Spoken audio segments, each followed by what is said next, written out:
All right, so this video is to help you get set up for drawing some figures in perspective.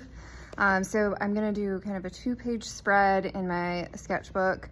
I have a bendy ruler that will help me with getting my horizon line.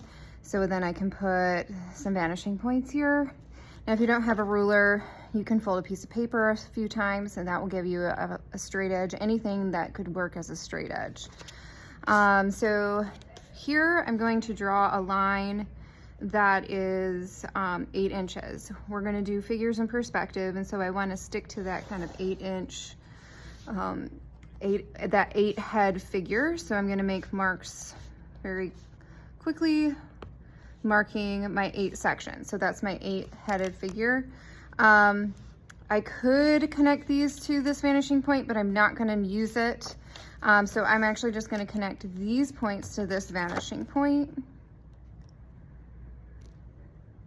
It's a little awkward. You might have a little bumps whenever you go across the page. That's okay. It doesn't have to be perfect. Again, we're just practicing here, getting more comfortable with drawing the figure.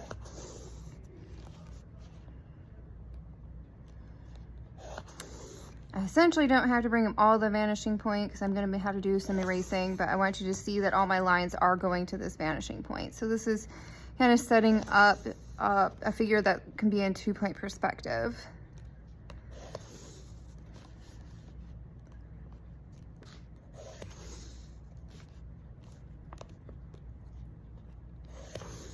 All right.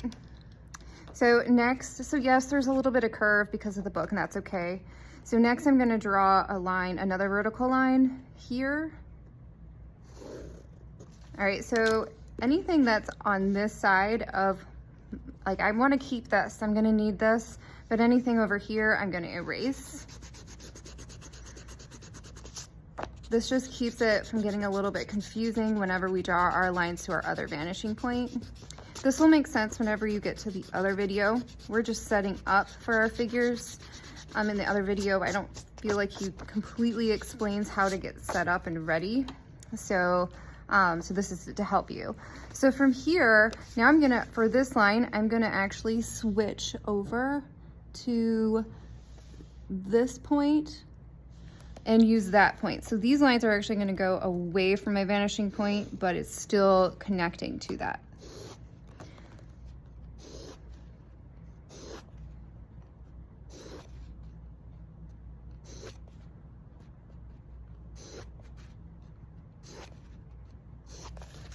All right, so this kind of sets it up kind of nicely. So when we flip over, you're gonna have a figure here that's gonna be aligned, kind of facing, like receding this way to this vanishing point. And then you'll draw a figure here, that's kind of facing this vanishing point. And you'll see in that next video, but this kind of sets it up for that.